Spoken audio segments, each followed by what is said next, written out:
Hello friends, ఈరోజు నేను మీకు సిఎస్సిలో సంబంధించిన కొన్ని క్వశ్చన్స్ అనేటివి చెప్పబోతున్నాను.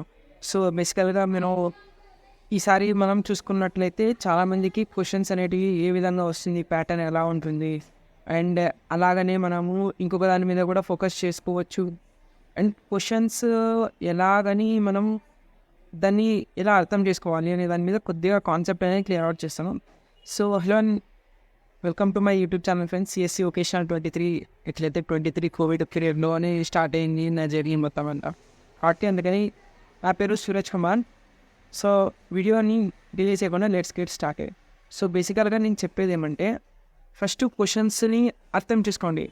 ఇక్కడ ఇచ్చిన క్వశ్చన్స్ మీరు పాత 5 years ఒకవేళ మీరు గవర్నమెంట్ కాలేజ్ అయినా కూడా ఎటువంటి క్వశ్చన్ పేపర్ అయినా కూడా మీకు గవర్నమెంట్ తరపుననే వస్తుంది సిఎస్సి వొకేషనల్లో అట్లయితే సో మీరు చూసినట్లయితే question paper pattern analysis government వాళ్ళకి ఎటువంటి కాలేజ్ వాళ్ళకైనా కూడా ఒకటి ప్యాటర్న్ అనేది వస్తుంది. సో మనకు రావాల్సింది 50 marks క్వశ్చన్ పేపర్ అయితేనే సరే. ప్రతి ఒక్క సబ్జెక్ట్కి 50 marks, మీకు వచ్చేది ఎంత 250 marks. 250 marks కూడా గేమ్ లేకుండా ఎట్లా, అండ్ మనకు 250 marks అనేది ఎట్లో ప్రాక్టికల్గా థియరీ పార్ట్లోనే వెళ్ళిపోతుంది. 100 marks OJT training, on the job training కిందకి 100 marks పడిపోతుంది. సో మీరు రాయాల్సిన ఎగ్జామ్ ప్యాటర్న్ ఎంత, ఓన్లీ 250 marksకే 5 సబ్జెక్టులు ఉంటాయి ఫ్రెండ్స్. 5 సబ్జెక్టులో subject wise 50 marks, and subject వైజ్లో మీకు 50 marksలో ఒక 50 marks అంటే కన్సమ్ క్వశ్చన్ పేపర్ ప్యాటర్న్ అనేది తర్వాత చెప్తాను. సో ఒక క్వశ్చన్ పేపర్కి ఒక క్వశ్చన్కి వచ్చేసి ఒక 2 marks అట్లా 10 questions ఉంటాయి. తర్వాత వచ్చేసి 5 marks 6 marks అట్లా ఉంటాయి. ఒక 30 marksకి ఒక 5-6 questions ఉంటాయి. 5-6 30 అండ్ 5 questions అటెంప్ట్ చేయాలి. 8 questions ఇస్తారు. అండ్ 2 5 10 అంటే 20 marks 2 marks questions ఉంటాయి. దాంట్లో మనం రాసుకోవచ్చు.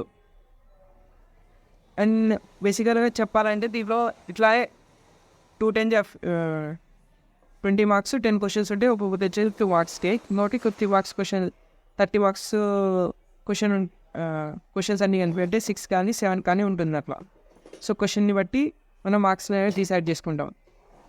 అలాగనే ఇక్కడ క్వశ్చన్ పేపర్ అనేది గవర్నమెంట్ నుంచి వస్తుంది.